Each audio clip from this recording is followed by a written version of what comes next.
आज जो पेपर के डिस्कशन का करेंगे, किस प्रकार से पेपर पैटर्न आएगा आपका पीटी में, और जो है आपका बोर्ड में पेपर का जो वो तो बताया था हमने। फिर जो अभी चैप्टर हम चला रहे हैं अभी आपका, बेटा आप म्यूट कर ले। हाँ ठीक है, जो चैप्टर अभी हम चला रहे हैं उसके बारे में हम चैप्टर एट ए ग्लांस को पूरा पढ़ेंगे, ठीक है। तो अभी मैं स्टार्ट करने वाला हूँ। एक बार मुझे बता देना बेटा कितने बच्चे आ गए, और उनका जो स्क्रीनशॉट ले लेना बेटा। एक रिकॉर्डिंग तो कर ही रहे हैं आप? Yes sir. हाँ, तो फिर मैं स्टार्ट करूँ क्या? सर अभी 9 स्टूडेंट्स हैं, अभी 1-2 मिनट और। हाँ ठीक है, तो जो बता देना मेरे को।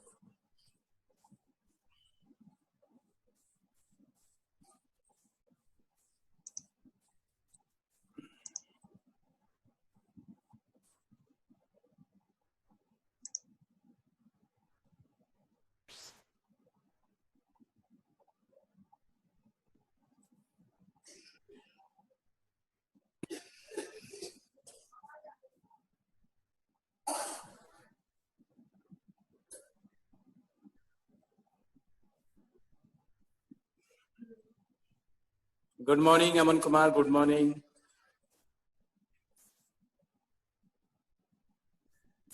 जुड़ते जाइए आप, जल्दी जल्दी जुड़ते जाइएगा। आपको कल शाम भेज दिया था हम लोगों ने सभी को कॉन्टेक्ट लिंक।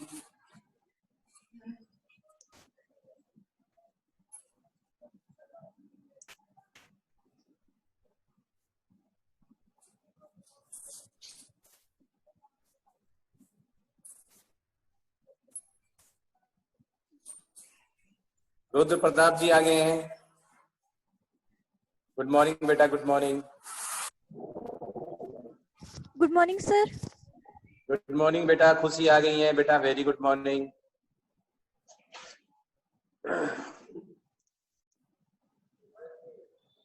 आदित्य शर्मा जी आ गए हैं, वेरी गुड मॉर्निंग।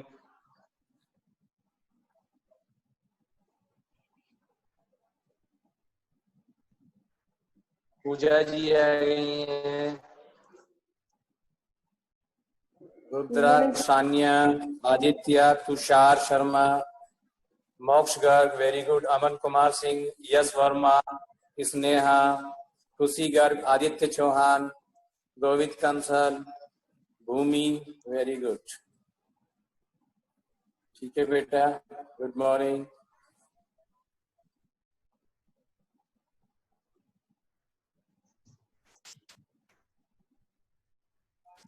ठीक है, तो बेटा मैं स्टार्ट करता हूँ। बच्चे आते रहेंगे, आप उनको ऐड करते रहना, ठीक है? Okay sir. ओके, तो आप सभी स्टूडेंट्स का स्वागत है आपकी इस लाइव क्लासेस में एसएसटी में। और मैं आप लोगों से कहना चाहूंगा कि अभी हम थोड़ा सा पहले 5 या 10 मिनट तो हम बात करेंगे। अभी जो आपके पीटी2 का जो बोर्ड, पीटी2 का जो पेपर आएगा वो किस तरीके से पेपर आएगा, और इससे पहले मैं आपके 2 या 3 टेस्ट भी कंडक्ट करूंगा। बेटा मेरी आवाज क्लियर आ रही है? Yes sir. हेलो, मेरी आवाज क्लियर है? बिल्कुल ठीक है। तो मैं आपके 2 या 3 टेस्ट भी कंडक्ट करूंगा गूगल फॉर्म पर। तो मैं आपको एक चीज बता देता हूं। अभी क्या था, पहले के एक सिस्टम स्टार्ट हुआ था। एक बार कोशिश की थी गवर्नमेंट ने कि बच्चों को बुक भी दे दी जाए, और जो है फिर उसमें फिर टेस्ट पेपर बना दिया जाए, और फिर उसको सॉल्यूशन करा जाए। तो आज की डेट में स्थिति तो वही वाली आ रही है कि भाई आप जो है घर पे टेस्ट करते हैं। हालांकि आप ईमानदार बच्चे हैं, जितने बच्चे हमसे अटैच हैं, जितने भी हमारे स्कूल में अटैच है, मोस्टली ईमानदार है, ऑनेस्ट है, तो इस तरीके का नहीं करते हैं। लेकिन फिर भी संज्ञान में रखते हुए अभी जो आपके जो एग्जाम होगा वो गूगल फॉर्म पर ही होगा। Mostly I will try my best, या फिर मैं ऑफलाइन टेस्ट लूंगा आपका। और क्वेश्चन जो पेपर बनेगा वो पूरा थोड़ा सा घुमाकर बनेगा, यानी कि एक जो आप जो पूरे चैप्टर का है शुरू से लेके लास्ट तक पॉइंट टू पॉइंट आप लाइन टू लाइन आप पढ़ेंगे, और उसको जो इस प्रकार से समझेंगे कि आपसे प्रत्यक्ष या अप्रत्यक्ष रूप में, डायरेक्ट वे में या इनडायरेक्ट वे में कोई भी क्वेश्चन पुटअप किया जाए आप आराम से दे सकते हैं। पूरा पैराग्राफ दे दिया जाएगा, उसका सार पूछ लिया जाएगा एक वर्ड में, या फिर आपका कोई क्वेश्चन ऐसा है जिसका आपको थोड़ा घुमा के दे दिया जाए। जैसे आपको मैं बता देता हूं, जैसे आपका एग्रीकल्चर चैप्टर है, एग्रीकल्चर चैप्टर में आपका जो है बहुत सारा आपने देखा है primitive subsistence farming, slash and burn farming की बात कर रहे हैं, तो वहां उसको डिफरेंट स्टेट में, इवन दो डिफरेंट कंट्रीज में डिफरेंट डिफरेंट नाम से जाना जाता है। तो आप इसमें देख सकते हैं कि किस प्रकार से घुमाकर आपसे क्वेश्चन पूछे जाएंगे। पेपर पैटर्न थोड़ा सा टफ होगा, मैं आप लोगों को पहली रिक्वेस्ट कर रहा हूं कि ऐसा ना हो कि जो बच्चे अच्छे इंटेलिजेंट हैं, उन्होंने पूरा कोर्स किया है, पूरा सिस्टम किया, लेकिन वो भी उसमें अटके, क्योंकि चैप्टर में से जो क्वेश्चन उस तरीके से चूज कर बनाए जाएंगे क्वेश्चन पेपर। मैं अपनी डायरेक्ट में बता रहा हूँ फॉर द एसएसटी कि उसके लिए आपको डीपली पढ़ना ही पड़ेगा और टाइम का फाउंडेशन होगा। तो आप लोगों से रिक्वेस्ट है प्लीज ऐसा करें, क्योंकि अभी तो मैं आपको ऑब्जेक्टिव ही दूंगा, क्योंकि ये व्यवस्था अभी नहीं हो पा रही है, क्योंकि ऑफलाइन से अगर हम टेस्ट लेते हैं तो उसकी कॉपी चेक करने में बहुत टाइम लगता है, आपको रिजल्ट भी जल्दी देना होता है। अब आते हैं आपकी जो भी प्रॉब्लम्स है वो मुझे लास्ट के 5 to 10 मिनट्स में आप मुझे बता देंगे। मैं अपनी तरफ से कोशिश करूंगा। आपका लगभग जो है 60% से ज्यादा का कोर्स आपका कंप्लीट हो गया है और अभी आपके जो है 5 या 6 चैप्टर बचे हैं, आपके 6 या 7 चैप्टर बचे हैं, अभी 9 चैप्टर आपके हो चुके हैं, 14 चैप्टर आएंगे, तो आप उसे 1 by 1 आप कर लेंगे। तो अभी बात कर रहे थे, अभी चैप्टर हमने चलाया था आपका इकोनॉमिक्स का, एक चैप्टर चलाया था आपका sectors of the Indian economy. आप लोगों ने सेक्टर्स ऑफ इंडियन इकोनॉमी के बारे में तो पहले भी पढ़ा होगा कि जैसे प्राइमरी सेक्टर है, सेकेंडरी सेक्टर है, टेरेसरी सेक्टर्स हैं, ये आप लोगों ने पढ़े होंगे। बच्चों आपने पढ़े हैं ये जो आपने primary sector, secondary sector, tertiary sector पढ़े हैं आप लोगों ने? पढ़े नहीं? Yes sir. Yes sir. हाँ पढ़े बेटा आप लोगों ने, ठीक है। तो अब आप प्राइमरी सेक्टर, हाँ तो ये भी जो जितने भी सेक्टर्स हैं यहाँ पर, जो आपका हमने आपका प्राइमरी सेक्टर, टेरेसरी सेक्टर और आपका जो है सेकेंडरी सेक्टर है, इसके बारे में हम थोड़ा सा डिटेल में पढ़ेंगे और कहाँ से कैसे ये आपका काम आता है। जैसे प्राइमरी सेक्टर में क्या होता है, जितनी भी activities agriculture. Not visible. Video is not visible. Yes sir. तो अभी आ रहा है, देखो अब आ रहा है? Yes sir. No sir. हाँ ठीक है, कोई बात नहीं, आवाज आ रही है, कोई बात नहीं, वीडियो ना भी चलेगी तो कोई दिक्कत नहीं है। तो सबसे पहले हम प्राइमरी सेक्टर की बात करते हैं। प्राइमरी सेक्टर में क्या होता है, आपका एग्रीकल्चर एंड रिलेटेड एक्टिविटीज आती है। अब एक्चुअली में डेफिनेशन क्या है प्राइमरी सेक्टर की? तो प्राइमरी सेक्टर का मतलब हिंदी में तो होता है प्राथमिक, लेकिन ये प्राथमिक कैसे? The sector which provide the raw material, the sector which provide the raw material to the other 2 sectors is called the primary sector. और प्राइमरी सेक्टर में आपको बताते हैं, प्राइमरी सेक्टर में एग्रीकल्चर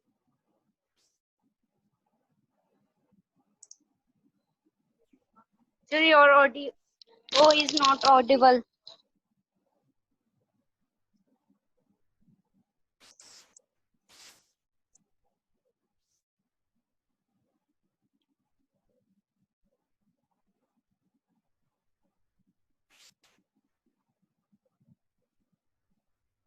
आप जो खेती की बात करते हैं, खेती में आपका गन्ना है या अदर कोई फसल है, अदर मिल में जाता है वो ना, शुगर मिल में जाने के बाद उससे फिर चीनी बनती है, चीनी बनने के बाद में जो है उसको फिर मार्केट में जाता है। टेरेसरी जो है यानी कि सर्विस सेक्टर जिसको बोलते हैं, वो आपको प्राप्त हो जाता है। तो तीनों सेक्टर आपके इन्वॉल्व है। एक चीज बता देता हूं आपको, जब आप इसे जीडीपी में इन्वॉल्व करेंगे तो that is the different thing. पहले आप ये सुन लीजिएगा कि प्राइमरी सेक्टर, टेरेसरी सेक्टर और ये आपका सेकेंडरी सेक्टर होता है। तो प्राइमरी सेक्टर आपका क्लियर हो जाना चाहिए कि प्राइमरी सेक्टर वह सेक्टर है जो कि अदर 2 सेक्टर्स के लिए रॉ मटेरियल प्रोवाइड कराता है। कैसे प्रोवाइड कराता है? By using the natural resource. इसको ध्यान कर लेना, डेफिनेशन में जब आप डालेंगे तो इसको material other 2 sector by using the by natural resource. अब देखिए खेती में जो भी होता है नेचुरल, लैंड है वो नेचुरल रिसोर्सेज है, एयर है, वाटर है, सभी नेचुरल रिसोर्सेज है।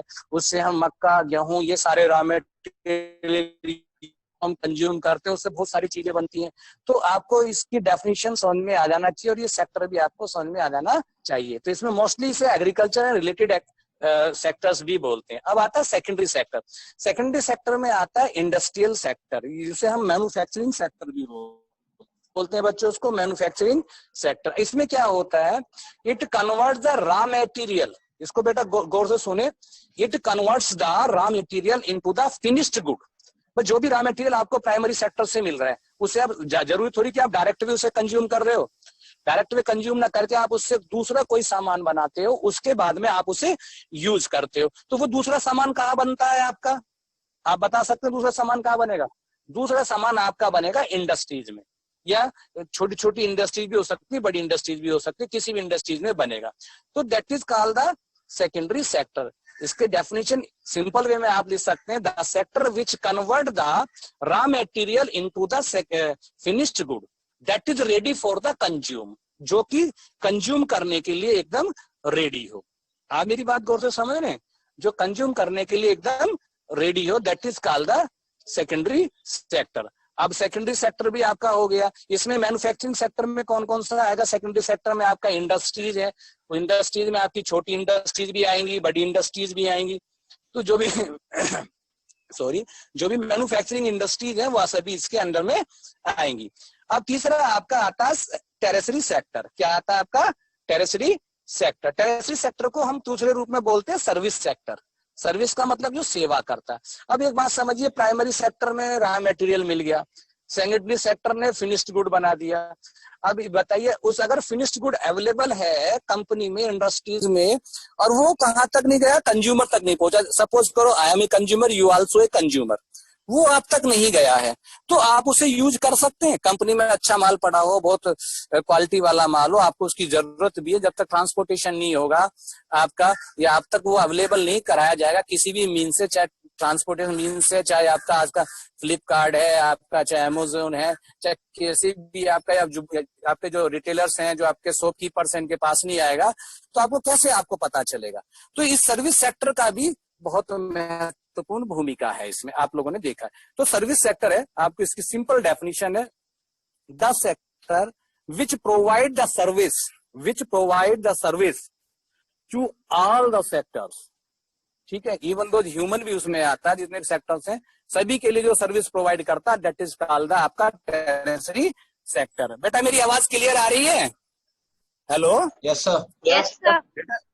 हाँ, तो अब टेरेसरी सेक्टर आपको समझ में आ गया। तो अब इसमें टेरेसरी सेक्टर में अगर एग्जाम्पल के तौर पर आप लेंगे, एग्जाम्पल के तौर पर आप लीजिएगा, सबसे पहले एग्जाम्पल आपका बैंकिंग है, आपका रेलवे है, आपका ट्रांसपोर्टेशन सिस्टम है, यानी कि जो भी सर्विस दे रहा है आपको, चाहे आपके घर पे इलेक्ट्रीशियन आ रहा है, कारपेंटर आ रहा है, ये क्या है, सब आपका सर्विस सेक्टर में आता है। अभी मैंने तीनों आपको एक चीज बताई, आपको प्राइमरी सेक्टर, सेकेंडरी सेक्टर और टेरेसरी सेक्टर मैंने आपको बताया है। ठीक है, अब ये सारी चीजें जो है आपकी प्राइमरी, सेकेंडरी और टेरेसरी, ये किस प्रकार की एक्टिविटीज हैं आपको पता होना चाहिए। आप में से कोई बता सकता है किस प्रकार की एक्टिविटीज हैं ये? Anybody?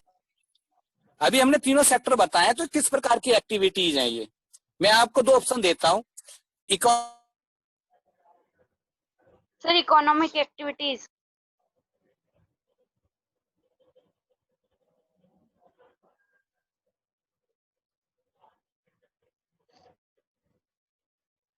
Sir, your voice is not clear. बेटा ये मैं बताता हूँ आपके इकोनॉमिक एक्टिविटीज है। अब मैं थोड़ा सा इसमें दोनों में डिफरेंस और बताना चाहूंगा, इकोनॉमिक एक्टिविटीज और नॉन इकोनॉमिक एक्टिविटीज के बारे में आपको थोड़ा सा बता देते हैं। इकोनॉमिक एक्टिविटीज वो होती हैं जिनके बदले में व्यक्ति ये आशा करता है कि आई विल गेट समथिंग, मेरे को कुछ ना कुछ मिलेगा। बेटा क्लियर हो रहा है आपको कि उसके बदले में हमें कुछ ना कुछ मिलेगा, कि we will get return something. और नॉन इकोनॉमिक एक्टिविटीज वो होती है जिनके बदले में एक्टिविटीज तो करते हैं, काम तो करते हैं, लेकिन उसके बदले में ये कंफर्म नहीं है कि उसको हमें कुछ मिलेगा। जैसे सोशल वर्कर्स होते हैं, समाज का कार्य करते हैं, तो उन्हें एक्सेप्ट नहीं करना चाहिए, उनको ये आशा नहीं करनी चाहिए कि बोला ठीक है इसके बदले में हमें पैसा मिलेगा। तो हम बात कर रहे थे, जितनी भी हमने tertiary sector, secondary sector, primary sector की बात करी है, सारी हमारी ये इकोनॉमिक एक्टिविटीज है। अभी ये जो इकोनॉमिक एक्टिविटीज का जो हमने डिवीजन किया है, ये जो अभी हमने जो बात की है इकोनॉमिक एक्टिविटीज का जो डिवीजन किया है, ये किसके बेस पर किया है हमने, मालूम है आपको? ये किया है हमने on the basis of the activities, on the basis of the nature, on the basis of nature of the activities, यानी कि एक्टिविटीज के नेचर के हिसाब पर हमने इसको डिवाइड किया। तो ये बातें हमने इसमें चैप्टर में थोड़ा सा आपको सीखा है। अब नेक्स्ट ये आता है आपका कि जो सेक्टर्स हैं इसको हमने डिवाइड कर दिया ऑन द नेचर के बेस पर, हमने डिवाइड कर दिया, एक्टिविटीज के नेचर के बेस पर डिवाइड कर दिया। इस सेक्टर को हम और किन किन बेसिस पर हम इन्हें डिवाइड कर सकते हैं? तो सबसे पहले आपने जो सुना होगा, आम आदमी भी बात करता है, आज की डेट में आप कोविड-19 से पूरा देश क्या पूरा वर्ल्ड त्राही कर रहा है, सभी लोग, आप भी इफेक्टेड है, हम भी इफेक्टेड है, आप लोगों ने देखा होगा। तो इसमें आपने देखा होगा कि एक दो चीजें आई होंगी, प्राइवेट सेक्टर और गवर्नमेंट सेक्टर। आप लोगों ने सुना है या नहीं सुना है बेटा, बताइए? Private sector and government sector, I hope कि आप लोगों ने सुना है। तो on the basis of the ownership, on the basis of ownership यानी कि मालिकाना हक पर, इसको दो टाइप में यानी कि दो डिवीजन किए जा सकते हैं। एक है आपका इसका प्राइवेट और एक क्या है आपका पब्लिक, प्राइवेट और पब्लिक सेक्टर। अच्छा, प्राइवेट और पब्लिक सेक्टर में मैं आपको बोर्ड के लिए सबसे महत्वपूर्ण टॉपिकों में से एक है इस चैप्टर में। इसमें डिफरेंस आ जाता है, कभी कभी पूछने के 3 मार्क्स में, 5 मार्क्स में भी पूछा जा सकता है और 1 मार्क्स में तो कभी कभी पूछ ही लेते हैं, लेकिन मोस्टली 3 मार्क्स और 5 मार्क्स में पूछा जाता है डिफरेंसेस। इस चैप्टर से डिफरेंसेस आने के चांसेस बहुत ज्यादा है, इसको थोड़ा सा ध्यान रखिएगा।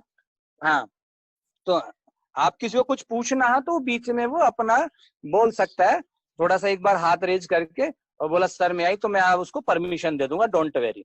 तो अब प्राइवेट सेक्टर की बात करते हैं। प्राइवेट सेक्टर सेकंड, जो आपका पब्लिक सेक्टर में डिफरेंस क्या है? प्राइवेट सेक्टर में किस किस का ओनरशिप होता है? प्राइवेट सेक्टर में एक ग्रुप का भी ओनर हो सकता है किसी इंडस्ट्रीज पर। भाई एक ग्रुप है, पूरी 4-5 आदमी 10 आदमी मिलकर जो है उसके अंडर में इंडस्ट्रीज काम कर रहे हैं या मैन्युफैक्चरिंग यूनिट है या कोई भी काम कर रहे हैं, तो वो क्या, वो भी प्राइवेट में आएगा। एक इंडिविजुअल भी हो सकता है, भाई किसी कंपनी का मालिक अकेला भी हो सकता है, तो ये इंडिविजुअल भी हो सकता है, ग्रुप भी हो सकता है। तो इसमें आप देख सकते हैं क्या क्या हमारे बेनिफिट्स हैं, क्या क्या हमारे लॉस हैं। प्राइवेट सेक्टर, एक तो सबसे पहली बात है, आज की डेट में प्राइवेट सेक्टर जितने भी मोस्टली हैं, they are not following the norms of the factory rule. जो एक फैक्ट्री रूल बना था 1881 में बना था, आपकी बुक में नहीं है, 1881 में उसको 82 के 82 में उसको रिवाइज किया गया था, अंग्रेजों के जमाने की बात है। तो वो उसमें अमेंडमेंट करने के बाद जो आज का लेटेस्ट फैक्ट्री रूल बना है, आज भी प्राइवेट सेक्टर उसको कोई फॉलो नहीं करता है। फॉलो नहीं करने के आपको एविडेंस के रूप में मैं आपको देता हूं। सबसे पहला एविडेंस आपका है कि प्राइवेट सेक्टर में एक तो वर्किंग आवर फिक्स नहीं है आज की डेट में भी, हालांकि बोलते हैं कि 6 आवर काम लेंगे, 8 घंटे काम लेंगे, लेकिन आज भी वर्किंग आवर फिक्स नहीं है। दूसरा, वहां पे 22 है, पक्षपात है, यानी कि आज आप देखेंगे प्राइवेट सेक्टर में जो क्वालिफाइड नहीं है वो भी अच्छी पोस्ट पर है और जो क्वालिफाइड है वो बिल्कुल लोअर पोस्ट पर है। बहुत अनइवन आपका डिस्ट्रीब्यूशन है, जॉब सिक्योरिटी नहीं है। प्राइवेट में कभी भी बोल सकते हैं आप घर बैठिएगा, कल से नहीं आना है। आप बिल्कुल गौर से समझ लीजिए, क्योंकि आज की डेट में कोविड-19 में ये बहुत लोगों के साथ हुआ है और आज से नहीं, ये सदियों से होता आ रहा है और आगे भी आने वाले समय में सदियों तक ये होता रहेगा। हम कोशिश कर रहे हैं, हम पढ़ रहे हैं, क्योंकि हम सोशल साइंस पढ़ रहे हैं तो हमें समाज की नॉलेज होनी चाहिए, तो हमें इनके बारे में पता होना चाहिए। तभी तो आज की डेट में भी, पहले भी लोग जो है गवर्नमेंट जॉब के लिए करते हैं। तो प्राइवेट सेक्टर का मैंने आपको बता दिया, that is totally involve in the private प्यूपिल और दे उनमें इरेगुलर पेमेंट है उसका। दूसरा, अकॉर्डिंग टू द नॉर्म्स उनका पेमेंट नहीं देते हैं, मेडिकल फैसिलिटीज नहीं मिलती है, ना फंड मिलता है, ऐसी बहुत सारी कमियां हैं जो प्राइवेट सेक्टर में है। अब दूसरा आता है आपका पब्लिक सेक्टर, जिसे हम स्पेशली क्या कर सकते हैं, गवर्नमेंट सेक्टर भी बोल सकते हैं। गवर्नमेंट सेक्टर में क्या होता है, वहां पर आपका फिक्स वर्किंग आवर्स होगा, फंड बोनस होगा, जैसे फीमेल है उनके लिए मैटरनिटी लीव भी होगा, जब उन्हें कोई प्रॉब्लम्स होगी, जैसे चिल्ड्रन के लिए, अपने बच्चों के लिए कोई प्रॉब्लम्स होती है तो उनको चाइल्ड केयर लीव भी मिलेगा, लेकिन ये प्राइवेट सेक्टर में नहीं मिलता है। और सबसे बड़ी बात है इसमें जॉब सिक्योरिटी है, यानी कि जॉब की सुरक्षा है। तो हमने दोनों सेक्टर आपके पढ़े, पहले तो हमने पढ़ा on the basis of the nature of the activity, उस पर पढ़ा था, 3 हमने उसमें डिवाइड किए थे। अब ऑन द बेसिस हमने पढ़ा है, किसके बेसिस पढ़ा है, आपका प्राइवेट सेक्टर और आपका पब्लिक सेक्टर। पब्लिक सेक्टर में आपका रेलवे जितने भी गवर्नमेंट के डिपार्टमेंट है सारे आते हैं। प्राइवेट सेक्टर में जैसे टाटा वाटा जो आपका अंबानी की जो कंपनी है, जैसे ये रिलायंस है, ये सब उसमें प्राइवेट सेक्टर में आते हैं। कुछ प्राइवेट सेक्टर ऐसे भी होते हैं, दे follow the norms of the government, कुछ है, लेकिन फिर भी प्राइवेट सेक्टर की आज बहुत सारी लिमिटेशंस हैं और उसे इंप्रूव करने की आवश्यकता है। अब बात करते हैं, देखिए हमने तो बात कर लिया प्राइवेट सेक्टर हो गया, आपका पब्लिक सेक्टर हो गया। अब एक सेक्टर आता है बहुत इंपॉर्टेंट है, इसमें थोड़ा सा कंफ्यूजन होता है, कभी कभी कंफ्यूजन हो जाता है, लेकिन अगर कंसेप्ट क्लियर हो तो कंफ्यूजन नहीं होगा। सबसे पहली बात है आपका तीसरे टाइप का आता है भाई ऑर्गेनाइज सेक्टर, ये क्या वर्किंग कंडीशन। अब ये तीसरे टाइप का आता है on the basis of working condition. Working condition के बेस पर जो है दो प्रकार से दिया जाता है। पहले दो प्रकार का क्या, ऑर्गेनाइज सेक्टर और अनऑर्गेनाइज सेक्टर। ऑर्गेनाइज सेक्टर में समझ सकते हैं कि वहां पर एक ऑर्गेनाइजेशन होगा, यानी कि जो भी एक रूल और रेगुलेशन नॉर्म्स होंगे उसको फॉलो किया जाएगा। अनऑर्गेनाइज में कोई ऑर्गेनाइजेशन नहीं है, कोई सिस्टम नहीं है, जब चाहे जिसको चाहे वैसे आप तोड़ सकते हैं, मरोड़ सकते हैं। तो ऑर्गेनाइज सेक्टर में, अब इसमें एक बात सुनिएगा, ऑर्गेनाइज सेक्टर आपका दोनों हो सकता है, प्राइवेट भी हो सकता है और पब्लिक तो होता ही है ऑर्गेनाइज। जितने भी पब्लिक सेक्टर है मोस्टली क्या है, वो ऑर्गेनाइज सेक्टर है, क्योंकि एक ऑर्गेनाइजेशन के तहत उन पर काम किया जा रहा है और they follow the norms according to the, जो उनके लिखे हुए नॉर्म्स है उसके अनुसार वो काम करते हैं। अनऑर्गेनाइज सेक्टर वो है जहां पर बेतरतीब काम किया जाता है, जिसका कोई ऑर्गेनाइजेशन नहीं है, जिसका कोई वेयर अबाउट नहीं है। एक प्रकार से आप जो से प्राइवेट सेक्टर ही बोल सकते हैं, लेकिन वो दोनों में हो सकता है। इसको थोड़ा कंफ्यूजन, इसको थोड़ा सा ध्यान कर लेना। ऑर्गेनाइज और अनऑर्गेनाइज सेक्टर दोनों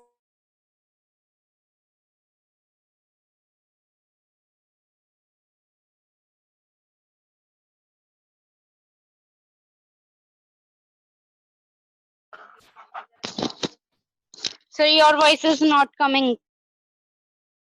है। जैसे आपका मैंने, तो अब अगर आपने कोई भी डाउट तो आप मुझे पूछ सकते हैं। तो इस चैप्टर में आपको इतना ही दिया हुआ है। अगर कोई आपका जो, फिर इसमें आपका एक आएगा आगे एक सेल्फ हेल्प ग्रुप, ये तो आपको मैं क्रेडिट में बताऊंगा जब आएगा। तो आज मैंने दूसरा सेक्टर लिया, आपका सेक्टर्स ऑफ इंडियन इकोनॉमी लिया था एज ए रिविजन के तौर पर, लेना था मुझे दूसरा चैप्टर, लेकिन अब ये दिमाग से ये निकल रहा था, मैं कहा चलो आज ये बच्चों को ये बता देते हैं। तो इसके बारे में आप अपने अपने व्यूज मेरे से शेयर कर सकते हैं विदाउट हेजिटेशन। और मैं आपको एक चीज बता देता हूँ, हम ग्रुप में बात कर रहे हैं, ऑनलाइन क्लासेस ले रहे हैं, तो इसमें अपने विचार आप शेयर कर सकते हैं मुझसे, जो भी डाउट है आप मुझसे पूछ सकते हैं सर, उसके बाद फिर हम आगे का स्टेप लेना। हाँ बोलो बेटा। सर आप बोलिए एक बार अनऑर्गेनाइज सेक्टर दोबारा से बता दीजिए। अनऑर्गेनाइज। हाँ बेटा, ऑर्गेनाइज सेक्टर तो मैंने बता दिया, इसमें पूर्ण रूप से एक ऑर्गेनाइजेशन के तहत काम होता है। दे follow the norms of the rule, जो आपका फैक्ट्री रूल है, आपका ये इंडस्ट्रियल रूल है, जो भी गवर्नमेंट नॉर्म्स देती है वो प्राइवेट भी हो सकता है, पब्लिक भी हो सकता है। मेरी बात समझ में आई बेटा? क्योंकि मान ली एक अच्छी कंपनी प्राइवेट कंपनी है, और प्राइवेट कंपनी भी आपने देखा होगा बहुत ऐसी अच्छी कंपनीज है जिसमें बहुत पैसा मिलता है, मेडिकल ट्रीटमेंट भी फ्री होता है, और बोला आपको जो साल में एक बार टूर भी मिलता है, फंड भी मिलता है, बोनस भी मिलता है, ठीक है, और सैलरी भी बिल्कुल गवर्नमेंट के तौर पर मिलती है। तो वो क्या है, सारे ऑर्गेनाइज सेक्टर हैं ऐसे, ठीक है बेटा। और जिनमें इस प्रकार का रूल और रेगुलेशन फॉलो नहीं होता है, बेटा मेरी बात समझ में आ रही है? Yes sir, yes sir. Hello. और जिसमें इस प्रकार का रूल और रेगुलेशन फॉलो नहीं होता है, वो सारे अनऑर्गेनाइज सेक्टर में कहलाते हैं, जिसका कोई ऑर्गेनाइजेशन नहीं होता, ठीक है बेटा। Okay sir. जब डीपली आप, हाँ जब इसे डीपली आप बुक में और पढ़ोगे तो और इसके बारे में आपको पूरा पता चल जाएगा। और पूछना चाहें तो पूछ सकते हैं। तो अगर हेजिटेशन रहेगा ना आप में, बच्चे जितने भी बच्चे हमारे साथ जुड़े हुए हैं, मैं ये कहता हूँ सभी से मैंने इनवाइट किया है कॉल, कि आप रात को मुझे 8 से लेकर सुबह के 6 बजे तक कॉल कर सकते हैं। अगर आपको 100/100 मार्क्स लाने हैं, मैंने कहा आप लोगों में कैपेबिलिटी है, बहुत अच्छी कैपेबिलिटी है, आपका ब्रेन बहुत अच्छा है, you can touch the sky, आप जो स्काई को टच कर सकते हो। लेकिन एक गाइडेंस जो होती है, टीचर्स की जो गाइडेंस होती है, वो कहीं ना कहीं आने वाली अड़चनों को वो आपसे दूर करेगी। क्योंकि ये मेरा अपना पर्सनल अनुभव है, बीइंग ए स्टूडेंट बता रहा हूँ आपसे, अभी तो एज ए मैं टीचर बात कर रहा हूँ आपसे, being a student it's my personal experience अगर हम टीचर के टच में रहते हैं तो स्वतः ही जो हमारे अंदर जो क्वालिटी होती है ना, उसमें निखार आना शुरू हो जाता है। भले ही हमें बहुत कुछ मालूम होता है, लेकिन कहीं ना कहीं टीचर का एक जो होता है, कहीं ना कहीं वो आपको सही डायरेक्शन में जरूर लेकर जाता है। तो मैं ये चाहता हूँ जिस भी सब्जेक्ट में आप 100/100 मार्क्स लाना चाहते हैं, देखिए सब सब्जेक्ट के मार्क्स बराबर हैं। SST भी 100 मार्क्स का है, कंप्यूटर भी 100 मार्क्स का है, साइंस भी 100 मार्क्स का है। तो सबसे पहले मैं आपको एक सिंपल तरीका बताऊं, एजुकेशन में इजी टू हार्ड चलना चाहिए। अगर learning procedure easy to hard, hard से इजी नहीं चला जाता। अगर हम सोच रहे हैं कि हार्ड से इजी चलें, एक कंफर्म बात समझ लीजिएगा, हार्ड से सर आपकी वॉइस क्लियर नहीं आ रही। नहीं सर। अब बेटा क्लियर आ रही है अभी? यस सर, यस सर आ रही है अब क्लियर। हाँ अब सुनिए, मैं कह रहा था एजुकेशन का जो प्रोसीजर है बेटा वो इजी टू हार्ड है लर्निंग का। हम लोग क्या करते हैं, हार्ड से इजी की तरफ चलते हैं। जैसे हमारे 6 सब्जेक्ट हैं, 6 सब्जेक्ट में हमारा कंप्यूटर है, SST है, हिंदी है, मैथ है, साइंस है, ये सब हम करते हैं। तो हम क्या करते हैं, मोस्टली ऐसे सब्जेक्टों को ज्यादा जल्दी छेड़ देते हैं कि जिनमें हमारा दिमाग खराब हो जाता है, और दिमाग खराब होने के बाद हम बोरिंग फील करते हैं, फिर हम उसे छोड़ देते हैं। फिर उसके बाद बोला अगले दिन करेंगे, ये करेंगे, वो करेंगे, तो ऐसा हो जाता है। तो अभी जैसे आपके ये चैप्टर है, मैं SST कंसर्न की बात बता रहा हूँ। SST में आपके 14 चैप्टर आ रहे हैं, मैप आ रहे हैं। तो इसमें जो जो चैप्टर आप निकालते जाएं, उसको एकदम थोरोली करते चले जाएं। एक बार बोला ठीक है 60% 80% मेरी समझ में आ गया है, इसको 2-3 बार रिवाइज करूंगा तो 100% मेरे मार्क्स आ जाएंगे। उन चैप्टरों को पहले करें जो आसान है। जैसे अभी आपके 4, मैं आपको सिलेबस को बता देता हूँ, आपके जो है PT2 में 4 चैप्टर आएंगे, आप चाहे तो नोट भी कर सकते हैं। एक तो आपका आएगा नेशनलिज्म इन इंडिया, ठीक है, सेकंड चैप्टर आएगा सबका, ठीक है बेटा, नोट कर लेना। सेकंड चैप्टर आएगा, 4 चैप्टर आएगा, और क्वेश्चन पेपर ऐसा बनेगा कि थोड़ा सा घुमावदार पेपर बनेगा आपको, तो इसके लिए आपको थोरोली उसमें करना पड़ेगा। और कोई डाउट हो तो आप मेरे से पूछ लीजिएगा। अभी प्रेजेंट हूँ, फिर मैं दूसरा टॉपिक छेड़ूंगा आपसे, बोर्ड के रिगार्डिंग आपसे बात करूंगा। पूछिए बेटा, किसी को कुछ पूछना है तो। हेलो, मेरी आवाज क्लियर आ रही है बेटा? आप पूछो बेटा। सर जो पूना एक्ट हुआ था वो थोड़ा अच्छे से समझ में नहीं आया बेटा। पूना एक्ट जो हुआ था किस किस के बीच में हुआ था मालूम है आपको? गांधी जी और अम्बेडकर। बताइए। अम्बेडकर जी के रूप में हुआ था। अब मैं तेरे को पूरा डिटेल बताता हूँ इसमें कैसे हुआ। आवाज क्लियर आ रही है? Yes sir. बेटा हाँ, अब सुनो, अब सभी बच्चे ध्यान से सुनो, बहुत अच्छी बात है। देखिए हमने अपने हिस्ट्री के चैप्टर में जो पढ़ा है, हमने 2 जो मूवमेंट है बहुत इस मतलब एक्सपेंडेड फॉर्म में पढ़े हैं as per hour text book. एक है हमारा नॉन कोऑपरेशन मूवमेंट, एक है सिविल डिसोबीडियंस मूवमेंट। तो आपको जैसे मालूम, हाँ 2 पढ़े हैं ना। तो इसमें पहला जो टॉपिक है नॉन कोऑपरेशन मूवमेंट, जो 1920 में हुआ था।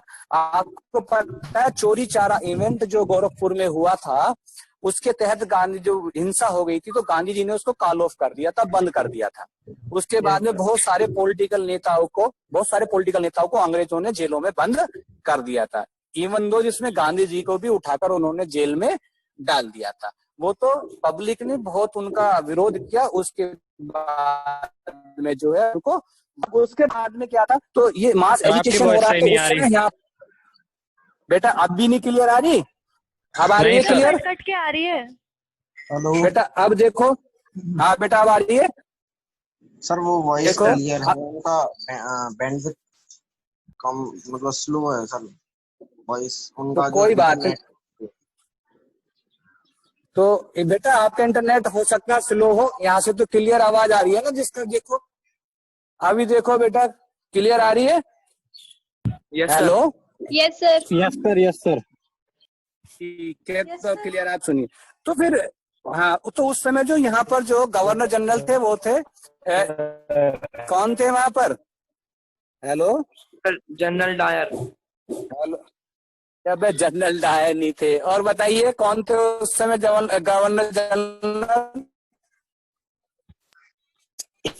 इरविन थे बेटा। कौन थे? लॉर्ड इरविन थे। कौन थे वहां पर? Lord Irwin.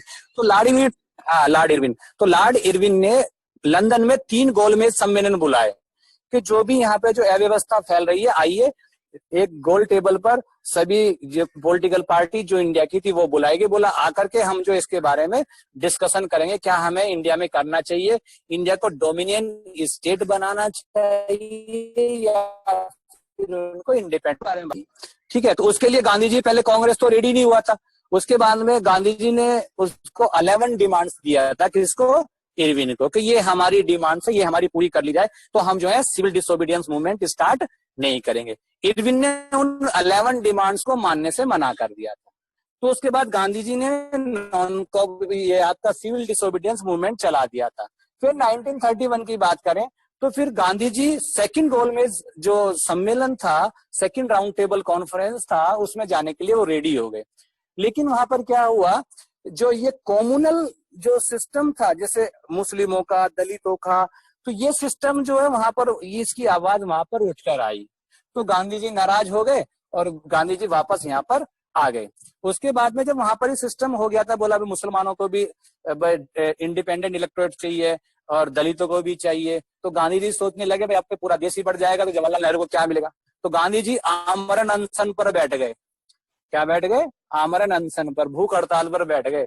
बोला जब तक नहीं उठूंगा, जब तक कि ये आपस में सब सुलह नहीं कर लेंगे, भारत का बंटवारा नहीं होगा। अब सोच लीजिएगा आप क्या सिस्टम हुआ। अब जो है थोड़ा अंबेडकर जी थे, बड़े विद्वान व्यक्ति थे, आपको पता भी है, तो उन्होंने सोचा यार एक बुजुर्ग आदमी, हमारे एक बुजुर्ग व्यक्ति मेरी उससे चला जाएगा, तो थोड़े से सॉफ्ट हार्टेड थे, तो उन्होंने फिर गांधी जी से समझौता कर लिया, एक पैक्ट बनाया जिससे पूना पैक्ट बोलते हैं। ठीक है बेटा, hello, yes sir, hello sir, yes sir, yes sir, आवाज आ रही है। तो ये वही Yes, sir. पूना पैक्ट था। इसमें क्या था, अब इसके तहत क्या हुआ, जो लेजिस्लेटिव असेंबली थी इसमें जो सीटें इनकी डबल कर दी गई। पहले 70 समथिंग थी, 77 के लगभग, फिर 140 कर दी गई। तो कुल मिला के भारत का एक विभाजन वहां से बच गया। मेरी बात समझ में आ रही। तो जो रिजर्वेशन आज की डेट में मिलता है, SC ST को रिजर्वेशन मिलता है, उसकी वहां पे डली थी, जिसे हम लोग बोलते हैं इतना रिजर्वेशन आज मिल रहा है। आज आप लोगों को रिजर्वेशन दिख रहा है, पहले ये इम्प्लीमेंट नहीं होता था, सच्चाई तो ये है। पर रिजर्वेशन संविधान में पहले भी था, आप मेरी बात गौर से समझ रहे हैं। लेकिन आज की डेट में आप लोगों को दिखता है कि रिजर्वेशन है, क्योंकि ये लोग थोड़ा शिक्षित हो गए हैं और ऊपर आ रहे हैं। गांधी जी ने हरिजन का नाम भी दिया था, आपको मालूम है। तो ये पूना पैक्ट के तहत ही आपको वर्चुअली स्टार्ट हुआ था। ठीक है बेटा, समझ में आ गया आपको पूना पैक्ट क्यों हुआ था, कैसे हुआ था। ठीक है, अगर अंबेडकर जी ने उनको समझौता करते तो हो सकता है गांधी जी कट्टा पकड़ लेते हैं। और बताओ, किसी को प्रॉब्लम होता है और किसी को डाउट हो किसी भी चैप्टर में? वॉइस क्लियर नहीं आ रही सर। बेटा वॉइस क्लियर के लिए तो अब यहाँ पे जैसे आपके लिए यहाँ पे टावर होंगे तो आ रही होगी। आप देखो अपने टावर पूरे आ रहे हैं बेटा? यस सर, यस सर, पूरे आ रहे हैं। आवाज तो आवाज पूरी आवाज अभी आनी चाहिए। आपकी आवाज क्लियर आ रही है मेरे को, एकदम बिल्कुल क्लियर आवाज आ रही है आपकी मेरे को, तो इसमें कोई डाउट नहीं है। और चारों चैप्टर में जितने भी चैप्टर मैंने कराए हैं, अपने डाउट्स अगर आप 100/100 SST में लाना चाहते हैं तो आप मेरे कॉन्टेक्ट से जुड़ जाइएगा। मैं आपको बता रहा हूँ, आपको 100/100 मार्क्स आएंगे। हर मार्क्स, मैंने कहा इजी टू हार्ड चलें, चैप्टर को इजी वालों को पहले पकड़े ताकि कॉन्फिडेंस बढ़ जाएगा। और आपको एक चीज बता दूं, पते की बात है, हम बोलते हैं कि किसी मेमोरी लेवल लगाता है, हमारे जितने भी बच्चे हमारे साथ में पढ़ते हैं उनका IQ लेवल थोड़ा बहुत ही डिफरेंस है। केवल हमारी प्रैक्टिस में कमी आ जाती है, किसकी प्रैक्टिस ज्यादा है और किसी की कम है। जिसकी प्रैक्टिस ज्यादा होती है उसके मार्क्स बढ़ जाते हैं और जिसकी प्रैक्टिस कम होती है उसके मार्क्स घट जाते हैं। जो एक दिमाग में डाल लीजिएगा, बोला सर हम कोशिश तो करते हैं कि वो हो नहीं पाता, केवल एक दिमाग में डालना, मेरे को तो 100/100 मार्क्स लाने। सोते बैठते उठते दिमाग में अगर ये विचार आपके में रहेगा तो आपके बोर्ड में 100/100 मार्क्स आ जाएंगे, क्योंकि रास्ते अपना बनते चले जाते हैं। आप एक बार हमसे मिनट 5 अगर बात भी कर लेते हैं पर डे के हिसाब से, तो आपको कहीं ना कहीं ऐसे टैक्ट, ऐसी चीजें मिल जाएंगी। जरूरी नहीं कि हम इस समय आपको बता रहे हो कि 100% सारी चीजें सही बता सकते हो। कारण है क्योंकि जिस समय बात कर रहे होते हैं जरूरी नहीं कि सभी विचार आपके दिमाग में तुरंत आ जाए, उसके लिए समय लगता है। तो इसीलिए कंटिन्यूटी होना चाहिए कि आप हमारे कांटेक्ट में रहे, क्योंकि किसी समय कोई विचार आपके सामने हमने रखा या कोई टेक्निक बताई, हो सकता है कि दूसरी टेक्निक उससे बेटर वे और हमारे समझ में आ गई हो, फिर वो आपको बता दिया जाए। तो इस बेस पर आपको सारा इस पे हमें इन्वॉल्व होना चाहिए। ठीक है, अभी आप बताइएगा, अभी आपका नेक्स्ट चैप्टर जो हमने चलाया, कौन सा चैप्टर चला है आपका बता सकते हैं? जो अभी चल रहा है, जो अभी हमने हाँ, मनी एंड क्रेडिट। तो मनी एंड क्रेडिट जो अभी, very good, money and credit बेटा एक, जब तक आप जिएंगे, जब तक आप जिएंगे, whatever be you want to be become, may be engineer, may be a doctor, may be IAS और मे बी ए PCS, तो आप इसमें कुछ भी बनिएगा, तो आपको क्या करना पड़ेगा, आपको पैसे का, तो पैसे से आपको लेना देना ही रहेगा, करेंसी से आपको लेना देना ही रहेगा, या सामान की, एक दूसरे सामान को एक्सचेंज करने की स्थिति का आपको पूरे, जब तक आप मरोगे तब तक आपको इसमें इन्वॉल्व रहना पड़ेगा। तो इस चैप्टर को अपने वे में समझिए, इसमें दो काम हो जाएंगे आप, तो एक तो बहुत आते हैं, आपकी पर्सनल लाइफ से रिलेटेड है ये, तो इस चैप्टर को डीपली पढ़िएगा। मनी तो आप समझते हैं पैसा होता है जनरल वे में, अगर हम बात करते हैं, जैसे कि आज की करेंसी में लेटेस्ट में आपके होते हैं पेपर नोट्स एंड आपके कॉइन्स आते हैं। ठीक है, और ये ऑर्गेनाइज, इसको कौन करता है? Central government. उसके बिहाफ पर कौन करता है? RBI, reserve bank of India, जो रेगुलेटिंग अथॉरिटी है बैंक्स की, आपको मालूम है। तो सेंट्रल गवर्नमेंट के बिहाफ पर करता है आपका रिजर्व बैंक ऑफ इंडिया। इसके बारे में हमने बात की थी। आपका दूसरा, हाँ, क्रेडिट क्या होता है आपका? क्रेडिट होता है लोन। क्या होता है? लोन। तो इसमें लोन के बारे में आपको दिया हुआ होगा दो प्रकार, हाँ, दो टाइप के लोन होते हैं आपके, फॉर्मल लोन और इनफॉर्मल। फॉर्मल लोन वो होते हैं जो आपके बैंक या कोऑपरेटिव सोसाइटी से लिया जाता है, और इनफॉर्मल लोन वो होते हैं जो भाई बंद या मनी लेंडर या जमींदार, इन लोगों से लिया जाता है। तो ये आपके होते हैं इनफॉर्मल। अब इनके जो है हमें बताया गया है कि इनके क्या क्या बेनिफिट्स हैं और क्या क्या इनके फायदे नुकसान है, सारे चैप्टर में आपके एक्सप्लेन किए गए हैं। तीसरा है, इस स्थिति से निपटने के लिए गांवों में एक ग्रुप बनाते हैं, 15-20 आदमी या मेंबर्स, जो वोमेन है या गरीब लोग हैं, वो एक ग्रुप बना लेते हैं, क्योंकि जो फॉर्मल लोन होता है उनको मिल नहीं पाता, कि फॉर्मल लोन की कंडीशन, टर्म्स एंड कंडीशन जो वो दूसरी होती है, और इनफॉर्मल लोन की टर्म्स एंड कंडीशन दूसरी होती है। ये सारी चीजें जब नहीं हो पाती हैं तो वो लोग एक ग्रुप बना लेते हैं, और जो भी दिन में कमाते हैं उसमें 50 रुपए, 100 रुपए, 20 रुपए, 10 रुपए वो सारे कलेक्ट करते रहते हैं, और जिस व्यक्ति को आवश्यकता होती है वो उसको दे देते हैं, बहुत लो इंटरेस्ट पर। लो इंटरेस्ट पर तो इसलिए देते हैं क्योंकि जिनको जरूरत नहीं है तो फ्री में ही अपना पैसा जमा करेंगे, दूसरों को देंगे तो उनको कहेंगे हमारा पैसा तो ऐसे फ्री में जा रहा है, हमें जरूरत ही नहीं पड़ रही है, तो इसलिए उनको भी वो थोड़ा सा इंटरेस्ट लेते हैं। तो ये नेक्स्ट चैप्टर है, आप इसको ढंग से पढ़िएगा। अभी आप बताइए किसी को और कोई प्रॉब्लम से? अभी आपका